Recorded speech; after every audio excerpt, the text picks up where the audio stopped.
Thalassaemia একটি বংশগত রোগ। এতে আমাদের রক্তের যে লোহিত রক্তকণিকা তার মধ্যে হিমোগ্লোবিন থাকে, সেই হিমোগ্লোবিনটা ভেঙে যায়। আমরা জানি যে হিমোগ্লোবিনের দুটো অংশ, হিম আর গ্লোবিন।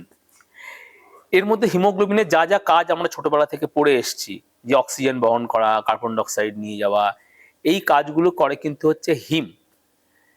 এবার গ্লোবিন অংশের কাজটা হলো এটা হিমোগ্লোবিনটাকে স্টেবিলিটি দেয়। যদি গ্লোবিনের কোনো সমস্যা হয় তাহলে হিমোগ্লোবিন কিন্তু তৈরি হওয়ার সময় ভঙ্গুর হয়ে যায়, ভেঙে যায়। নমস্কার, আমি professor doctor Rajib Dey, professor department of haematology, NRS medical college এবং clinical lead department of clinical haematology, haemato oncology and bone marrow transplant, Manipal hospital, EM bypass and Mukundapur.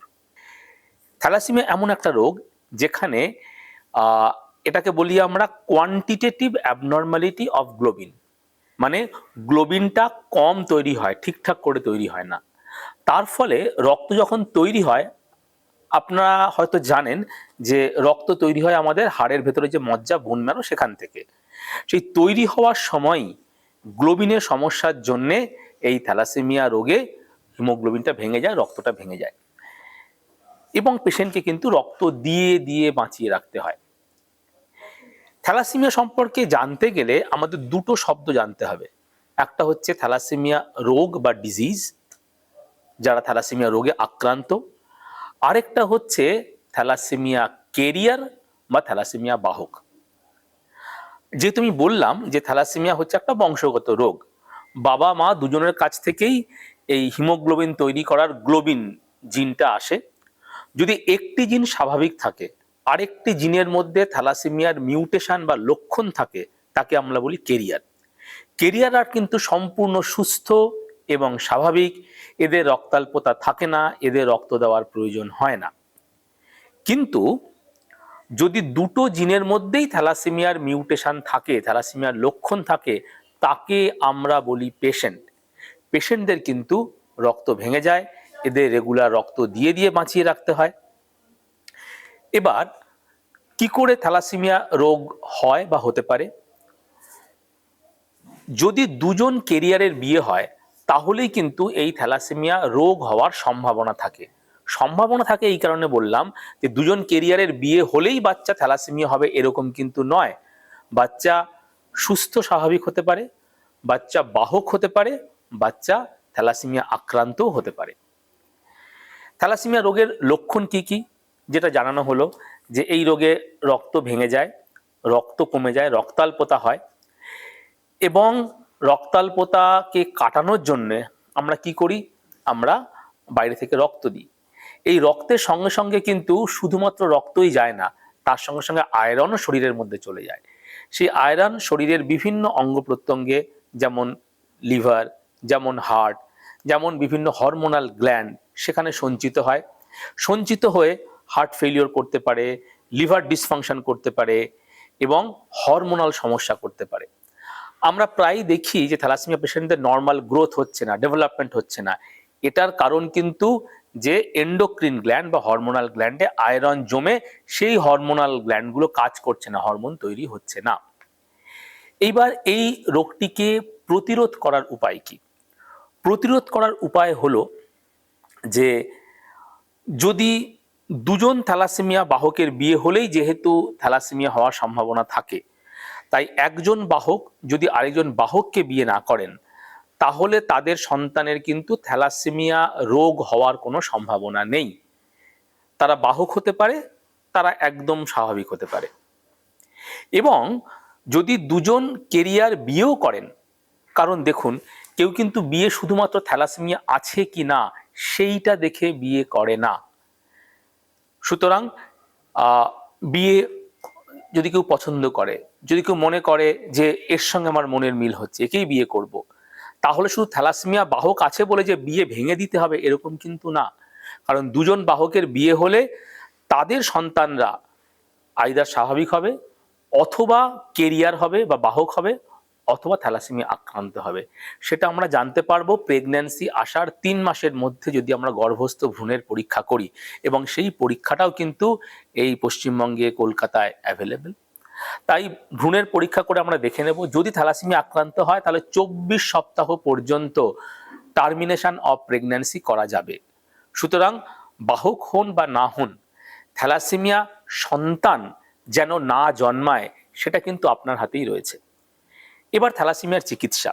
থ্যালাসেমিয়ার চিকিৎসা আমরা জানি যে মূলত হচ্ছে রক্ত দেওয়া এবং রক্ত দিতে দিতে শরীরে যে আয়রন জমে যায় সেই আয়রনটা বের করার জন্য আয়রন চিলেশন দেওয়া। কিন্তু এই ধরনের কোনো চিকিৎসার মাধ্যমে থ্যালাসেমিয়া রোগকে সম্পূর্ণরূপে সারিয়ে ফেলা যায় না। থ্যালাসেমিয়া রোগকে সম্পূর্ণরূপে সারিয়ে ফেলার দুটি পদ্ধতি আছে। যেটি সাধারণভাবে অ্যাভেলেবল সেটা হচ্ছে bone marrow transplant. Bone marrow ট্রান্সপ্লান্টের মাধ্যমে আমরা থ্যালাসেমিয়াকে সম্পূর্ণরূপে সারিয়ে ফেলতে পারি। দ্বিতীয়টি হচ্ছে জিন থেরাপি, যেইটা এক্সপেরিমেন্টাল, খুব কম জায়গায় হয়, তো সেইটা সাধারণের কাছে অ্যাভেলেবেল নয়। বোন ম্যারো ট্রান্সপ্লান্ট আমরা কি করি?